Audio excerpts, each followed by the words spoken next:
আমরা কি করবো এখানে দেখি চোপাটা, এটা এটা সবাইকে দেখাবো আর জাজ করবো যে ওর এখনকার চোপার সাথে কতটা ডিফারেন্স, ঠিক আছে? বলছি দিদি যে হ্যাঁ বলো। হ্যাঁ এই তো এখানে অ্যাকচুয়ালি দিদি মানে ওই যে নো ওয়ারিস, কোনো অসুবিধা নেই। এখানে এই যে এই সাইডটা ওর আগেকার একটা ফটো ছিল, ঠিক আছে?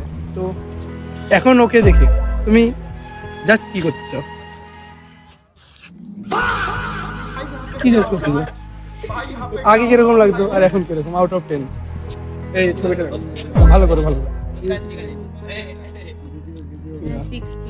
6। আগে কিরকম ছিল আর এখন কত? আগে আগে আগে zero, মোটামুটি জিরোর কাছে মাইনাসে ছিল। ওকে ওকে, মানে এখন ও চাইলে পরে যে কোনো কাউকে সেট করতে পারবে তো? রিজেকশনে বলিনি তো কখনো? না ওকে হতেও পারে। একটু মানে পাগল পাগল মেয়েরা করতে পারে। ওকে